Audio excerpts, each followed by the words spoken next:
If you've seen other videos of mine, you know that I'm not afraid to take on a restoration project, but I also expand my collection with Milsurps that are in good condition. So I thought I'd do a video showing how I inspect and clean firearms that are in decent condition. Here I have two recent purchases, a Belgian Model 1889/36 Mauser and a Star Modelo Super. Both of these are Milsurps that I've wanted to add to the collection. However, I never sought them out specifically. I first look at the overall appearance. I like honest wear, something that's been there and done that. I don't like refinished guns. It doesn't matter if they were arsenal refurbished or done after being surplused. That's why with all of my restoration projects, you don't see me adding finish that's not already there. I only preserve the finish. The Star Super has finish loss on the slide. It's probably from holster wear, since it's not on the other side. The Belgian Mauser has dings and dents all over the stock, and the bluing is fading evenly. And of course I always look over to see if it's been modified or sporterized in any way. There's not much that can be done to a pistol, but for rifles, I look to see if the front end has been cut down. This one hasn't. And the stock finish looks good, other than a few repairs that have obviously been done in an arsenal, but no cracks.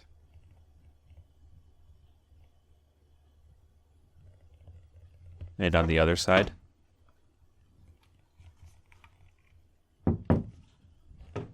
there's no holes along the side for a scope mount, or on the top.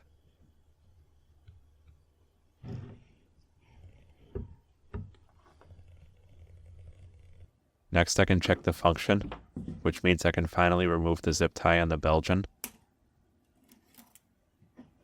I'll work the bolt.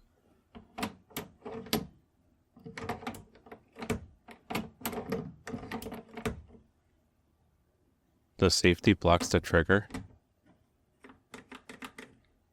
and with it off, the firing pin drops.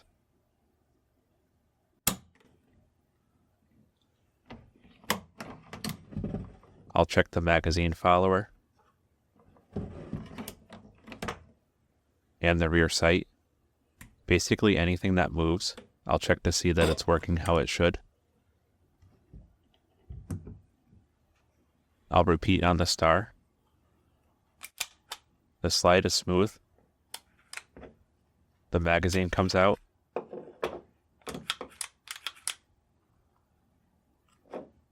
And the hammer. Actually, I think this has a magazine safety. There it goes. And the safety works.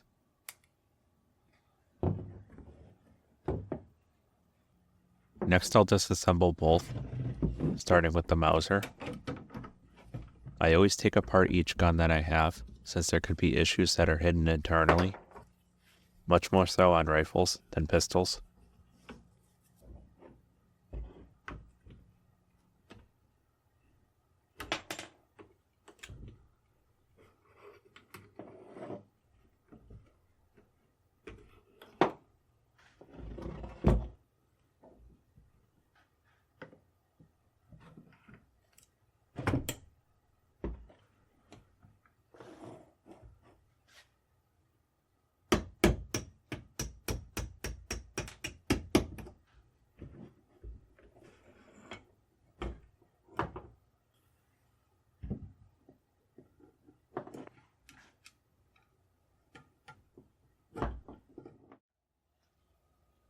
I'll start by looking at the bolt. I'm inspecting the general condition of the locking lugs, looking for cracks, usually at any of the inside corners. And I'm also looking for signs of modification, like grinding marks. This looks good to me.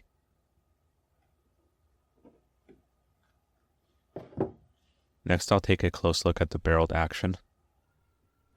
On rifles, it's common to see rust and pitting at the wood line, right where the exposed steel is covered up by the stock. Moisture collects here and causes rust, which could create deep enough pitting to make this unsafe to shoot. This looks very good though. There's no signs of rust at all. Moving on to the wood, I didn't see any cracks on the outside. I'll look inside now.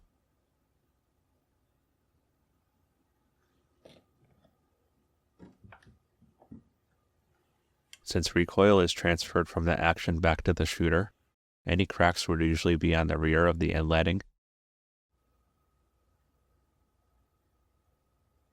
This sort of looks like a crack, but it's grain. I don't see any cracks on the tang.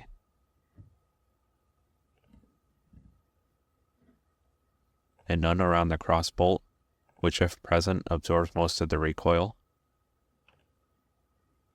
On the fore end there's the matching serial number. Here I can see some internal stock repairs. This section back to the chamber, and the whole fore end is grafted on, going back to this step right here. Looks like this stock has seen a lot of work, but it was all done in an armory. Next I'll look at the bore. With an old Milsurp rifle I never expect a perfect bore. I just want something that's shootable, with defined rifling throughout. Darkness and wear are okay in my book.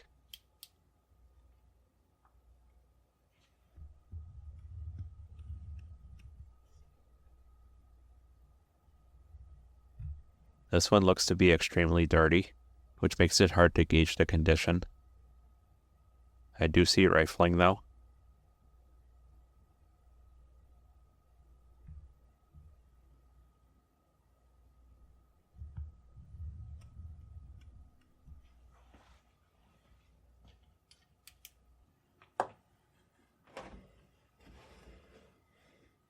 My method of cleaning starts with a wire brush and solvent. I try to clean through the chamber end to minimize wear to the crown. However, on rifles with longer barrels, I'll clean from the muzzle end, since most rods aren't long enough. With a brass rod though, chances of damaging the crown are minimal.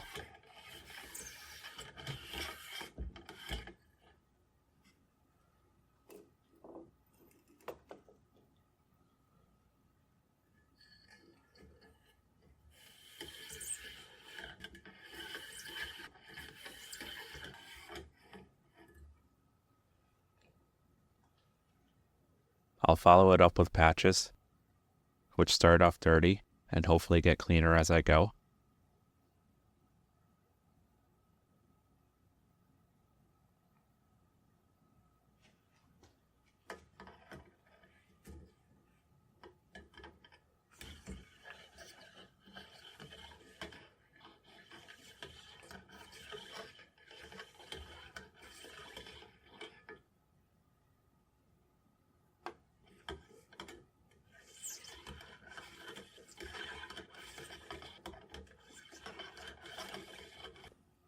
After a few patches, I'll add gun oil to a patch and run it through. This one comes out dirtier since the oil collects the dirt better than a dry patch does.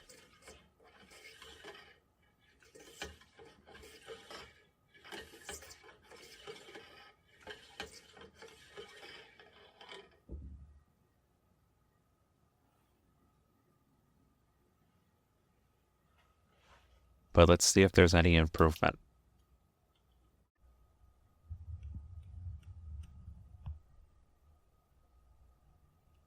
And yes, that's a lot better than before. It is much brighter, so I'll darken the exposure to get a better look.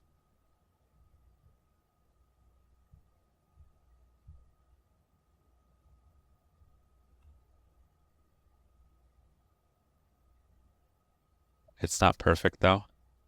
I'm sure I can take my time and really scrub the bore and make it look a lot better, but to me this is shootable, which is what matters. Now to put this back together, I'll add some oil to the trigger assembly. This is actually sewing machine oil, a light oil similar enough to gun oil, and can be bought in bulk for fairly cheap. The trigger pin isn't centered fully. I'll push it so it is. More on this technique in a bit.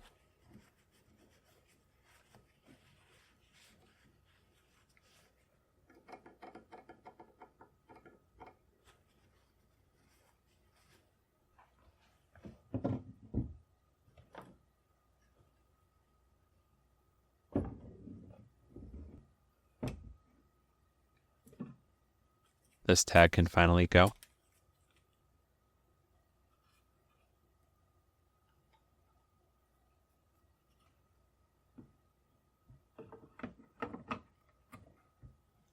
I'll add oil to all of the screws as well. This helps them to go in, but more importantly, helps them to be removed later on.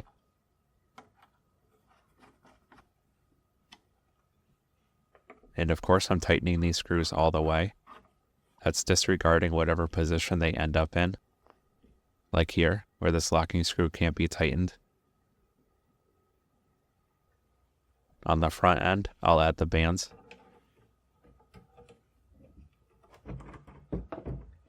And the handguard.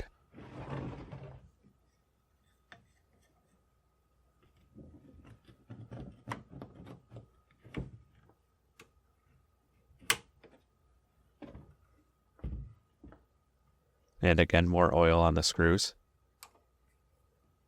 This is one of those sling swivels that can be tightened all the way, and the swivel is still free to move.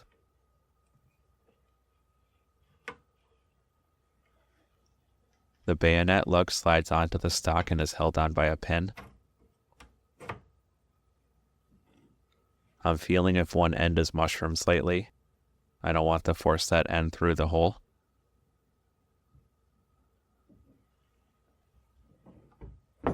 I'll set the pin most of the way with a hammer.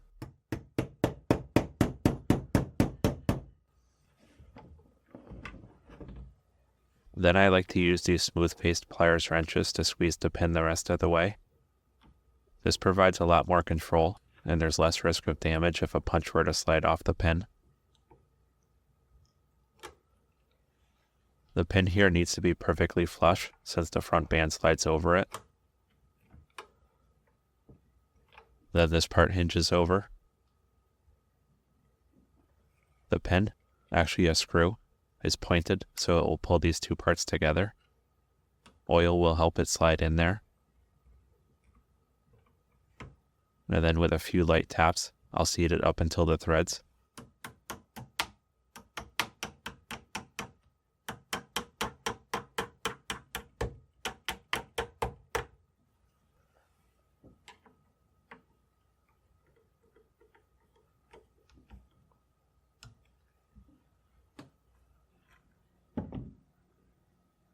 I'll coat the bolt in oil,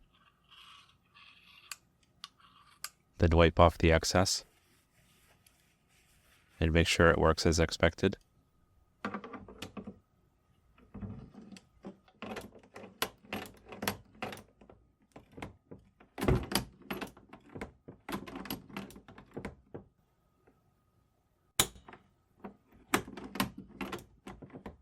One thing I won't add back on is the sling. I don't like slings on my rifles. I find they tend to just get in the way. This one isn't in very good shape either, so I'll put it in the parts bin. Now to disassemble and inspect the star. Rifles are pretty straightforward to disassemble. Pistols, on the other hand, aren't always so much. I admit I looked up a video on how to do this beforehand.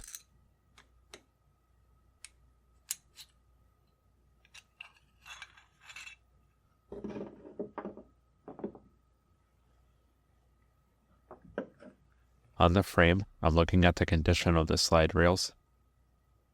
If there's anything that will prevent the slide from recoiling, but it felt smooth when racking it earlier.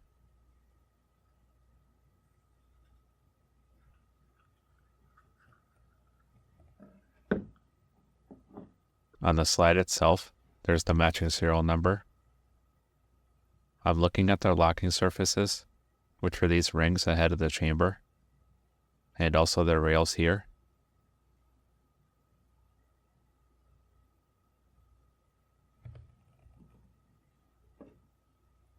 On the barrel, these are the rings that lock it and the slide together during firing. They all look good. And finally, the bore condition. This one looks really good. It's shiny enough without a light or even a white background.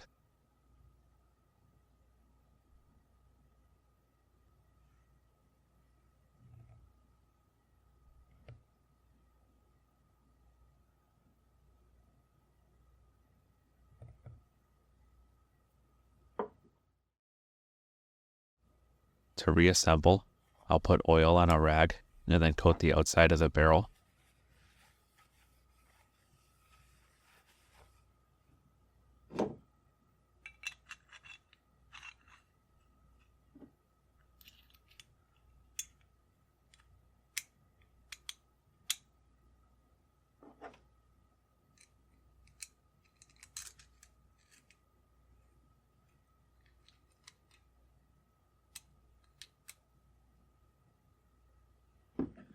I'll coat the slide rails as well.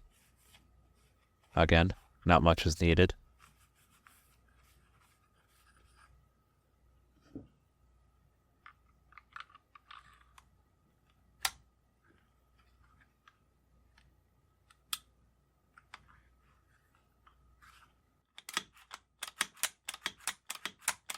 That feels pretty smooth. I don't see any need to disassemble further than I did. Everything functions well, and there were no signs that there would be rust or anything else wrong internally. And now that they're both together, it's time to head to the range to see how they shoot. I'm really only interested in functionality here, whether the rounds feed from the magazine, then most importantly, that they go boom. And finally, how extraction and ejection work. I'm not too concerned with accuracy, as that can be dialed in later.